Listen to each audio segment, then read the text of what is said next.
So, let's talk about the Hurricane Heist.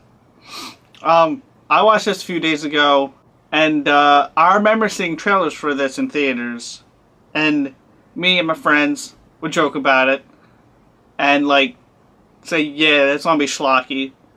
But I sometimes like schlock, like this character's movie.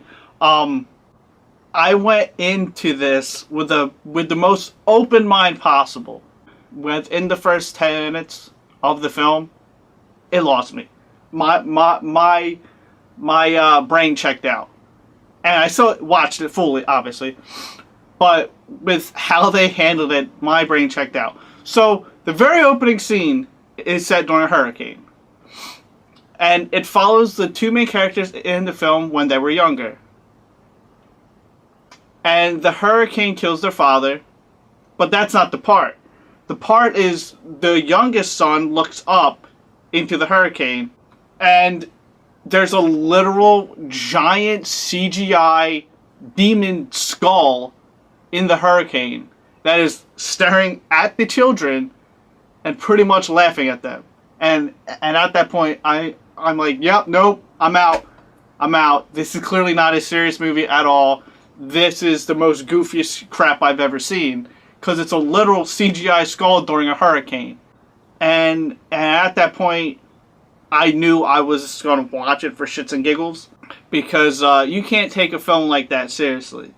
So I decided to watch it like a jokey film. And not gonna lie, I kind of enjoyed it. Like there's some things that make you go, I don't know if physics and logic work that way.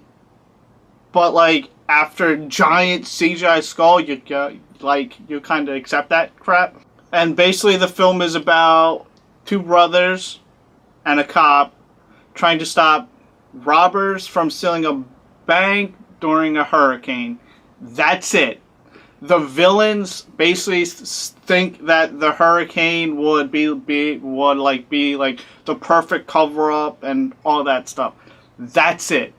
That's the premise right there. And basically the one brother is a meteorologist or a hurricane chaser, and the other brother is a town mechanic who is down on his luck. He doesn't feel like doing work, blah, blah, blah, blah.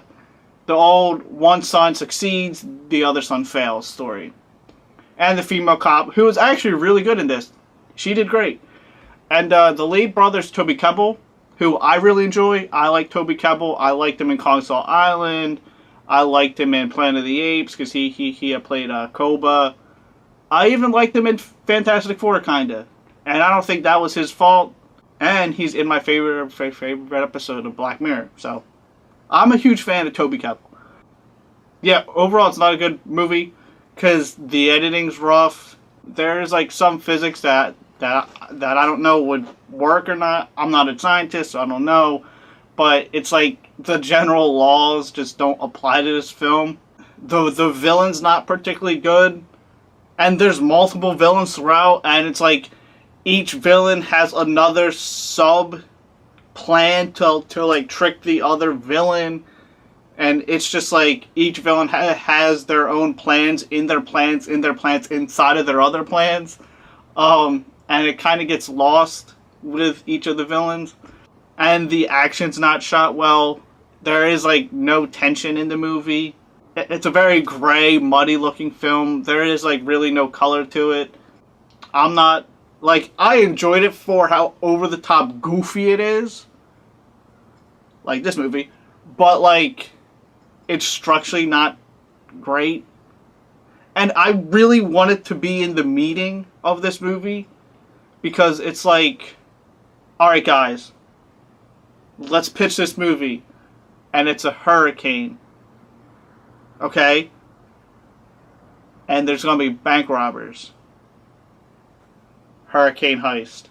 Genius, market it, sell it. That is literally how the meeting had to happen. And it's from the director of Fast and Furious, which, if you've seen those movies, it has his style in it.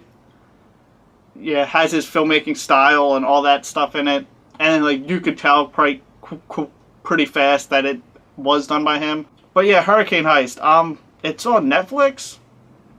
It's a if like you can shut your brain off and enjoy a dumb, goofy, over the top film that makes no sense and lacks a coherent visual style, then this is your movie. Like I said, it's not good, but I can shut my brain off and enjoy the goofiness of a film. But like always, thanks for watching. Like, comment, and subscribe.